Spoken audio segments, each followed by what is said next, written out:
In this video, I'm going to answer 3 short statements or questions that clients have come to me with when I've given them a new nutrition plan. By the end of this video, I hope you've got a little bit more clarity on these 3 topic areas and that you understand that moving forward, it's up to you. The decision is yours when it comes to food, and hopefully you have a bit more clarity around what you can eat, when you can eat, and why you're eating what you're eating. The first question is, should you eat breakfast? Quite simply, if you want breakfast, have breakfast, and if you don't, don't. Reasons for eating breakfast. If you wake up hungry, you're about to go train, or you have a big event coming up and you're not going to have time to eat later in the day, eat breakfast. If you're waking up and you're not hungry, you know that you've got quite a lazy morning, or you've got time in a few hours to grab something to eat, wait, have breakfast then. Do you have to have breakfast first thing in the morning? No, you do not have to have breakfast first thing in the morning. And all these myths and things out there that tell you you do are just playing with your mind and quite frankly filling you up with bullshit. You don't need to eat breakfast if you do not want to eat breakfast. By forcing yourself to eat breakfast, all you're going to do is form a negative relationship with food. You might start to feel sick, you might start to feel like you're being forced to eat when you don't want to eat. These are things that we try to avoid when we're working on nutrition and we're trying to develop a positive relationship to our meal choices. The next one I hear is, can I eat carbs late at night, or can I eat late at night? These go hand in hand.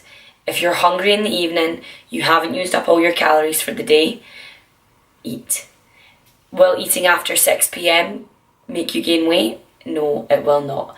What it might mean is, if you eat carbs really late in the evening, is that if you were to get up first thing tomorrow morning and step on the scales, you're going to be heavier. But that's only because your body's holding on to maybe some extra water, or your food hasn't fully gone through the whole breakdown system. You have not gained fat by eating carbs late at night.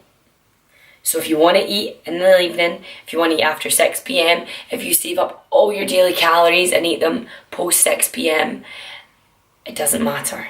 If that's when you want to eat, you eat. Feel good about it. And again, it's back to that negative relationship with food we want to get rid of. Positive choices, good decisions, fuel your body, do what's right for you.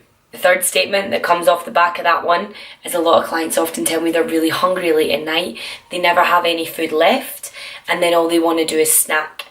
So, thinking about the first option and the second option together there, if you're going to be hungry late at night, why don't you skip breakfast? Start eating later in the day. You then have a smaller window to eat your food in throughout the rest of the day. If you save your meals up and then have a good meal about 5 p.m. and a good meal about 8 p.m. at night, chances are you're not going to be hungry later in the evening. My advice to you at this point is to leave potatoes, rice, oats, higher foods with higher carbs for later in the evening, so that you really fill yourself up, you get that satiated feeling, you feel good, and you can go to bed with a warm belly, feeling great, and just don't step on the scales in the morning. These 3 things I hear all the time. So many people have it ingrained in them that you can't eat this, you have to eat this, you can't do this, you can't do that. It's all bullshit, it really is. If you have a calorie allowance, eat that calorie allowance within your 24-hour period. If you're going to start binging, then we need to think about this. We need to take a different approach. We need to maybe re-look at meal timings, etc, etc. But if you're quite good at eating 1800 calories a day, and you know if you spread your meals out enough, you'll be full, you'll be happy, and you'll have that good relationship with food on those calories. Eat whenever you want. Please don't get bogged down on, you have to do this and you have to do that. It's not worth it, and you will develop a negative relationship with food. Nobody wants a negative relationship with food. Food makes us happy, food is good. So enjoy what you're eating, and please eat whenever you want to eat.